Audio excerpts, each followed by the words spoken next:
지켜 주시옵소서. 예수 그리스도 이름으로 기도합니다. 아멘. 하나님의 말씀 같이 보시겠습니다. 고린도전서 7장 25절에서 40절까지입니다. 고린도전서 7장 25절부터 40절까지 말씀 함께 읽도록 하겠습니다. 같이 읽겠습니다. 처녀에 대하여는 내가 주께 받은 계명이 없으되 주의 자비하심을 받아서 충성스러운 자가 된 내가 의견을 말하노니 내 생각에는 이것이 좋으니 곧 임박한 환난으로 말미암아 사람이 그냥 지내는 것이 좋으니라. 내가 아내에게 매였느냐 노이기를 구하지 말며 아내에게서 노였느냐 아내를 구하지 말라. 그러나 장가가도 죄 짓는 것이 아니요 처녀가 시집가도 죄 짓는 것이 아니로되 이런 이들은 육신에 고난이 있으리니 나는 너희를 아끼노라. 형제들아 내가 이 말을 하노니 그때가 단축하여진 고로 이후부터 안에 있는 자들은 없는 자 같이 하며 우는 자들은 울지 않는 자 같이 하며 기쁜 자들은 기쁘지 않은 자 같이 하며 매매하는 자들은 없는 자 같이 하며 세상 물건을 쓰는 자들은 다 쓰지 못하는 자 같이 하라. 이 세상의 외형은 지나감이니라. 너희가 염려 없기를 원하노라. 장가가지 않은 자는 주의 일을 염려하여 어찌하여야 주를 기쁘시게 할까 하되 장가간 자는 세상 일을 염려하여 어찌하여야 아내를 기쁘게 할까 하여 마음이 갈라지며 시집가지 않은 자와 처녀는 주의 일을 염려하여 몸과 영을 다 거룩하게 하려 하되 시집간 자는 세상 일을 염려하여 어찌하여야 남편을 기쁘게 할까 하느니라. 내가 이것을 말함은 너희의 유익을 위함이요 너희에게 올무를 놓으려 함이 아니니 오직 너희로 하여금 이치에 합당하게 하여 흐트러짐이 없이 주를 섬기게 하려 함이라. 그러므로 만일 누가 자기의 약혼녀에 대한 행동이 합당하지 못한 줄로 생각할 때에 그 약혼녀의 혼기도 지나고 그같이 할 필요가 있거든 원하는 대로 하라. 그것은 죄 짓는 것이 아니니 그들로 결혼하게 하라. 그러나 그가 마음을 정하고 또 부득이한 일도 없고 자기 뜻대로 할 권리가 있어서 그 약혼녀를 그대로 두기로 하여도 잘하는 것이니라.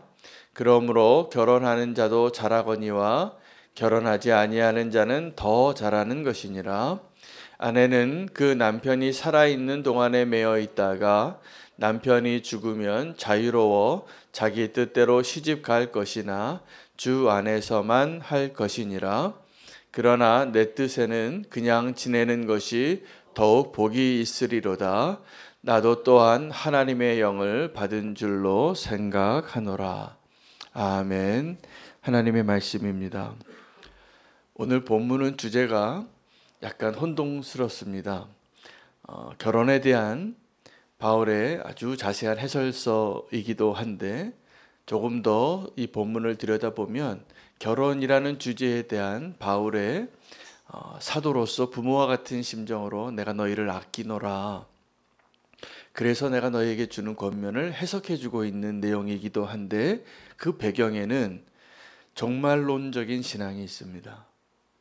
그 때가 단축하여져서 이제 마지막 때가 가까운 것을 느꼈던 것 같습니다. 마치 우리가 속된 말로 맨날 이렇게 좀 악한 일들을 보면 말세야 말세 이렇게 말하는 것처럼 사도 바울의 입장에는 아주 결혼이라는 이 중요한 주제에 대해서 하나님의 계명을 전하면서도 자기가 그 사랑을 덧입어서 한 번 더 해석하는, 그래서 그 사랑하는 성도들을 향하여 권면하는 이야기이기도 합니다.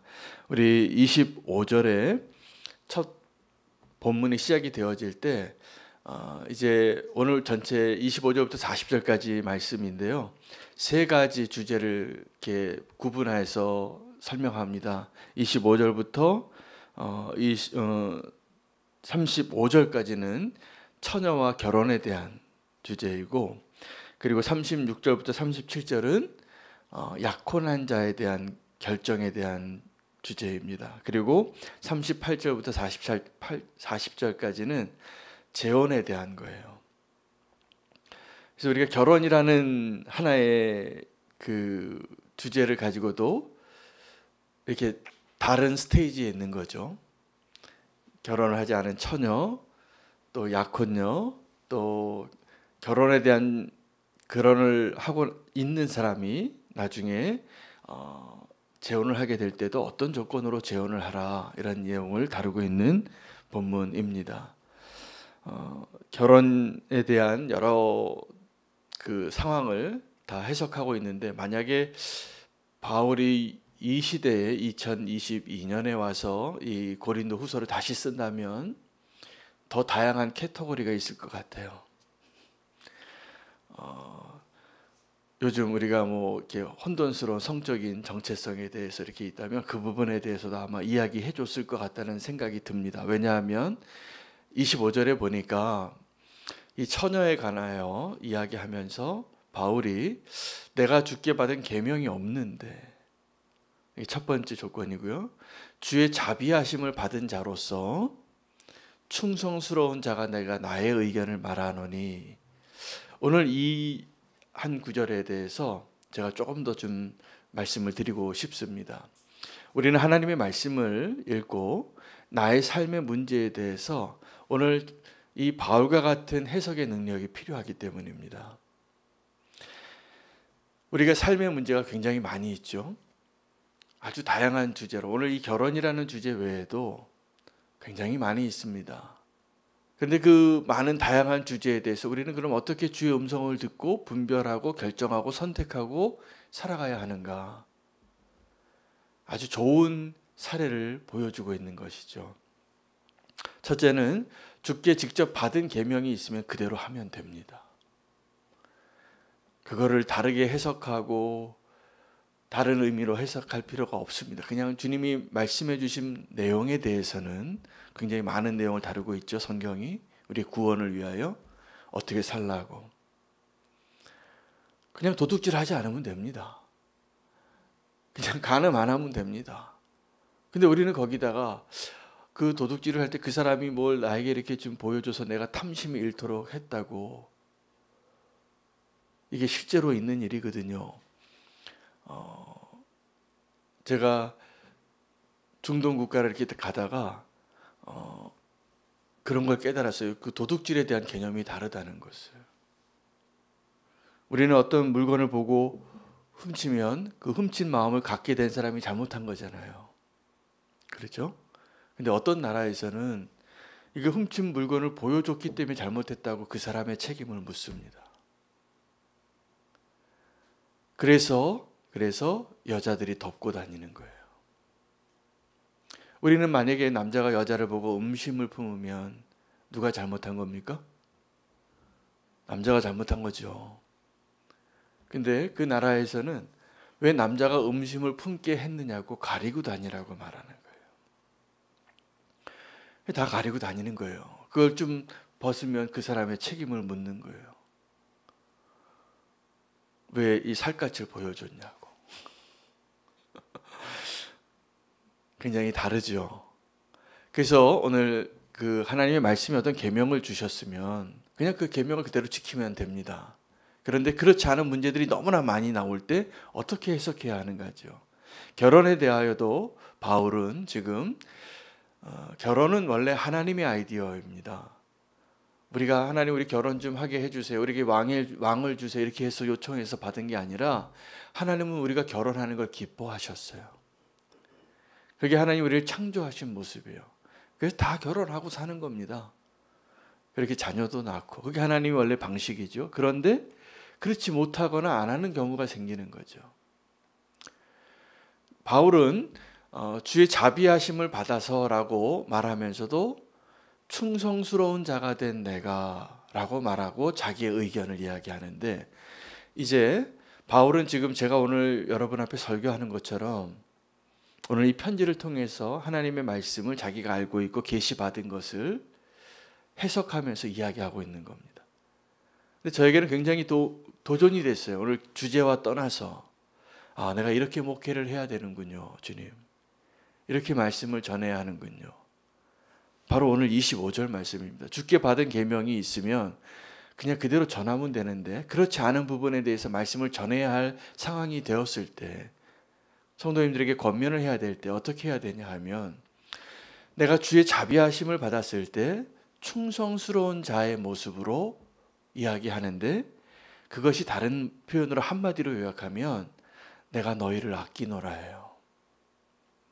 사랑하는 마음으로 이제 이 바울이 그 교회 성도들에게 결혼에 대한 주제를 이야기하는데, 이렇게 결론을 요약하면 이겁니다. 아주 긴 사례로 이야기하지만, 결혼은 하나님 우리에게 주신 축복이다.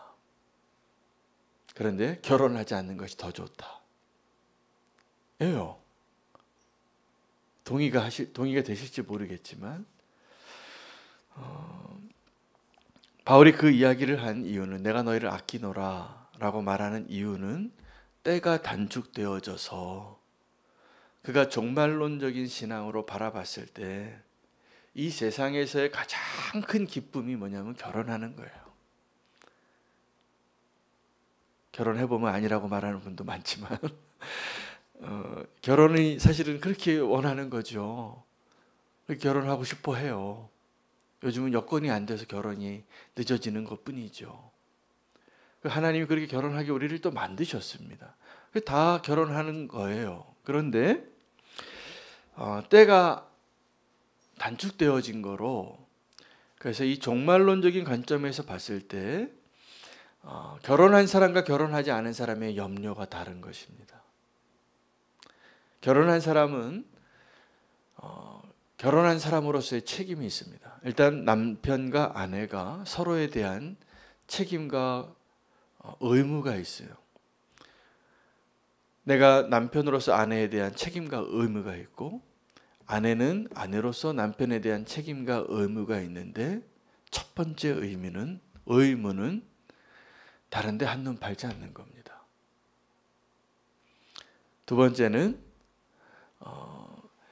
그 사람을 향한 내가 원하는 것이 아니라 그 사람이 원하는 것을 들어주는 게 먼저인데, 우리는 자꾸 나를 먼저 이해해 달라고 이야기하거든요. 그러니까 결혼이라는 것은 사실은 가장 행복한 거면서도 가장 힘든 겁니다. 내가 원하지 않는 바를 들어주는 게 나의 첫 번째 의무예요.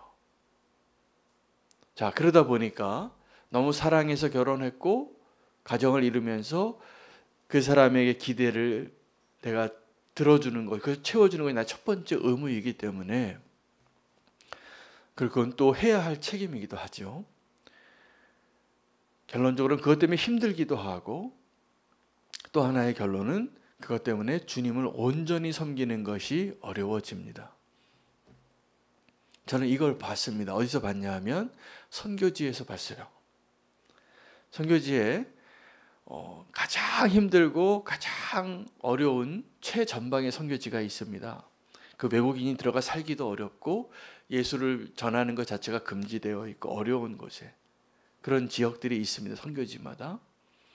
근데 그곳에 정말 잘 훈련받고 헌신되고 건강하고 주님을 사랑하고 신실한 그런 선교사님들이 계신데 거길 못 가더라고요. 왜 그런가 봤더니 그 선교사님이 아내가 있고 자녀가 있어요. 근데 아내가 있고 자녀가 있어서 그 책임이 또 있더라고요. 그래서 자기는 어떤 시간을 정해서 이렇게 좀 외진데 더 헌신되게 고생을 하시면서 그렇게 사역을 하지만, 또 자녀에 대한, 또 아내에 대한 책임이 있으니까 조금 더 후방에 안전한 지역에 자녀를 학교에도 좀 보낼 수 있고 그런 곳에서 사역을 하시더라고요. 이게 현실이에요. 그래서 가보니까 정말 제일 어려운 데는 다 여자 싱글 선교사님이 계세요. 혼자. 너무, 그런데 제가 보니까 거기도 또 하나님의 놀라운 은혜가 있는 것을 보는 것이 연약하시잖아요. 그 보호가 필요하고, 정말 제 딸이 만약에 거기 가서 사역한다 그러면 말리고 싶은 위험한 곳이에요. 힘들고. 근데 그 일을 감당해내고 계시고 하나님이 능력을 주시고 그분들 아니면 안 되는 일들을 하는 거예요. 정말 멋진 선교사님들이 보면 그 연약한 싱글이 혼자 거기서 사역을 하고 계세요. 많습니다. 그런 사례가. 오늘 결혼과 주제가 맞는지 모르겠지만 사실은 맞아요. 왜냐하면 바울이 결혼하는 것도 잘하는 것인데 죄 짓는 것이 아니다라고까지 이야기해요. 그냥. 그러니까 결혼하라고. 그러나 결혼 안 하면 더 잘하는 거라. 그렇게 얘기를 하는 거예요. 이유는 잘 분별해서 들으셔야 됩니다. 이유는 누구를 위하여 염려하고 사느냐예요. 만약 결혼한 사람이 아내를, 가족을 책임져야 될 가장이 그거를 책임지지 않고 나 혼자 선교사로 나아가겠다고 하는 것은 바울의 입장에서 잘못됐다라는 거예요. 왜냐하면 그렇게 책임져야 되니까. 그걸 염려하게 된다. 그런데 정말 주님을 위해서 살려면 차라리 결혼하지 않아야 된다. 사실 제가 처음에 선교지로 갈 때도 저는 그래도 되는 줄 알았어요. 그래서 제가 선교단체에 상담을 하러 가서 처음에 만나서 그 질문을 한 게 그거예요. 저는 헌신을 했는데 제 아내는 아직 선교사로 헌신을 부르심을 못 받았습니다. 나 혼자 가도 되냐고. 어디든지 가겠다고. 안 된대요. 선교단체에서. 꼭 같이 가야 된대요. 그래서 기도가 바뀌었어요. 그 만남을 받고 와서. 기도 응답을 받아서 제가 선교사로 간 거예요. 그 훈련 기간 동안에 아내가 하나님께 그 선교사의 사명을 부름을 받고 같이 선교사가 돼서 간 거지 제가 억지로 끌고 간 건 아닙니다. 근데 이게 바로 결혼의 현실인 거죠. 결혼했다면 아내는 남편에게, 남편은 아내에게 그 의무를 다해야 합니다. 책임이 있습니다. 근데 만약에 내가 주님을 위하여 헌신해서 살겠다고 하는 사람이 있다면 그 소망이 있을 때 그런 사람에게는 차라리 혼자 그 일을 하는 것이 낫다라고 이야기하는데 문제는 그 결혼이라는 인생의 아주 가장 중요한 문제가 여러 상태로 걸려 있는 거죠. 여기는 우리가 요즘 약혼을 하지만 그때와 조금 더 다른 의미의 문화로 약혼이라는 기간이 있었습니다. 적어도 한 1년 정도로 정혼을 하는 거죠. 근데 그 정혼한 기간에 주님의 부르심을 받고 예수님을 인격적으로 만났다면 그 사람이 이제 인생의 방향과 목표가 달라졌겠죠. 그럼 그 기간 안에 이 약혼녀를 버리고 주님의 일로 주님 따르는 제자로 베드로처럼 살아야 하는지 바울처럼 살아야 하는지 아니면 그 길을 포기하고 결혼을 해야 하는지 그 질문이에요. 그 질문이 있었을 것 같아요. 근데 예수님은 뭐라고 대답을 하셨냐 하면 이 시집가고 장가가는 것이 중요한 일인데 예수님이 천국 비유를 했을 때 사양했던 사람들의 변명 중에 하나거든요. 그랬죠? 잔치를 벌이고 종을 보내서 어서 오라고 얘기할 때 사람들이 그 잔치에 초대받았음에도 불구하고 가지 않으면서 했던 이야기 중에 하나가 결혼이에요. 그리고 소를 샀다 그러고 밭을 샀다고 하고 그리고 아버지가 돌아가셨는데 장례를 치러야 한다고. 예수님은 아주 부드럽게 이야기하시면서도 사실은 우리가 너무나 고민하게 할 일들에 대해서도 많은 걸 이야기 쉽게 하세요. 부드러운 목소리로. 여러분 아버지가 돌아가셨는데 장례를 먼저 하겠습니까? 예수님과 함께 지금 여행을 떠나겠습니다. 우리야 지금 우리의 삶의 기준으로는 당연히 예수님께 부탁해서 장례 좀 치르고 가겠다고 하는 것이 잘못된 요구로 여겨지지 않겠죠. 아마 예수님도 그렇게 허락을 하셨을 것 같아요. 이렇게 부탁을 하시면. 그런데 뭐라고 말씀하셨냐면 단호하게 나를 따라온다는 것의 의미를 얘기해 주시는 거죠. 그것보다도 더 우선적으로 나를 따르는 일을 택하지 않으면 아마 너희가 나를 따라오기 힘들 거야 라고 말씀하시는. 그래도 나를 따르겠냐고. 그래도 결혼에 대하여 우리가 지금 결혼하고 살아가고 있는, 저도 결혼을 했습니다. 저와 여러분에게는 이 바울의 의견이 조금 지나치다, 너무 힘들다 라고 느껴지겠지만 바울이 어떠한 심정으로 말하고 있는지를 한 번 더 헤아려 보면 다시 생각해 볼 필요가 있습니다. 바울이 사랑해서 얘기한 거예요. 나는 너희를 너무 아끼노라. 너무 아껴서 그렇게 살라는 거예요. 재혼하는 것에 대해서도 얘기합니다. 너희가 살아있는 동안에는 매여 있지만 남편이 죽으면, 39절입니다. 남편이 죽으면 자유로워져서 자기 뜻대로 시집갈 것이네. 이거는 모세의 율법이에요. 그러나 한 조건을 더 거는데 주 안에서만 할 것이니라. 주 안에서만. 그러나, 그리고 40절에 한 번 또 자기 의견을 이야기하는데, 그러나 내 뜻에는 그냥 지내는 것이 더욱 복이 있으리로다. 나도 또한 하나님의 영을 받은 줄로 생각하노라. 28절에 보면, 28절을 띄워주세요. 그러나 장가가도 죄짓는 것이 아니요 처녀가 시집가도 죄짓는 것이 아니로되 이런 일들은 육신의 고난이 있으리니 나는 너희를 아끼노라. 그래서 아직 결혼하지 않은 사람에게 바울은 이 고민을, 자기의 인생을 놓고 고민을 해본 사람이라고 예상할 수 있습니다. 산헤드린 회원이었는데 산헤드린 회원이 되는 조건은 결혼을 꼭 해야 됩니다. 그 성직자로 살기 위해서 유혹을 받지 않기 위해서 산헤드린 회원이 되기 위해서는 꼭 결혼을 하는 것이 조건인데, 그가 나중에 독신으로 살았는데 그 가능성이 있다면 아내가 사별을 했거나 아니면 아내를 내버려 두고 주의 일에 헌신했거나 둘 중에 하나죠. 그런데 사별이 아니라 헌신했기 때문에 어떻게 아마 아내가 그 욥의 아내처럼 난 당신과 못 살겠다고 그랬을 것 같긴 해요. 이렇게 헌신돼서 사니까. 그럼 그래서 메어지지 않고 내어버려 합의 이혼을 하지 않았을까? 저는 그냥 개인적인 생각입니다. 해석인데 그렇게 추측이 되어져요. 그래서 그가 뭐라고 얘기하냐면, 내가 사도로 사는데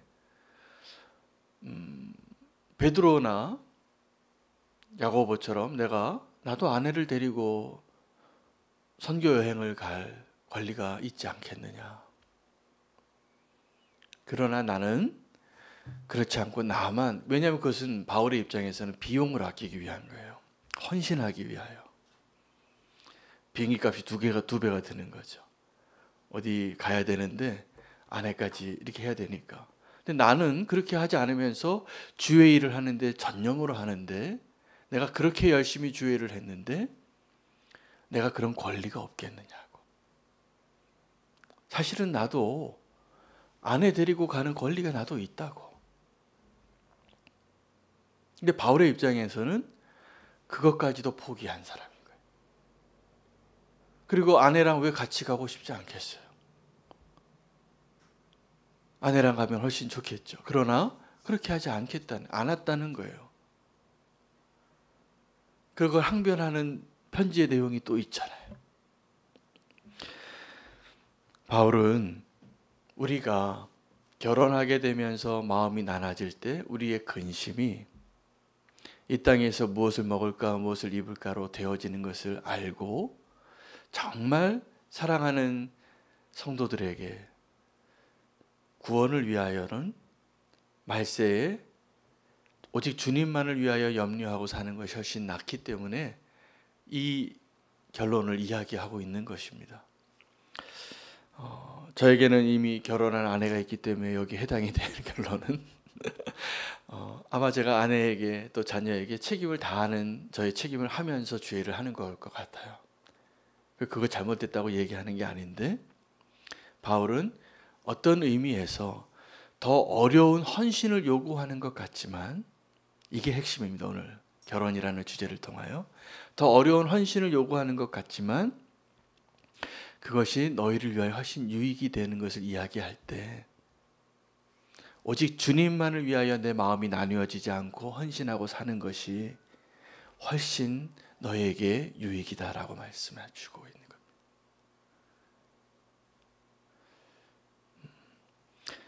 우리는 제가 그래서 이 바울의 마음을 오늘 조금 더 헤아리면서 전하고 싶어요. 저도 바울의 오늘 이 서신서를 하나님의 성령으로 영감으로 기록되어진 하나님의 말씀으로 받으면서 그렇구나.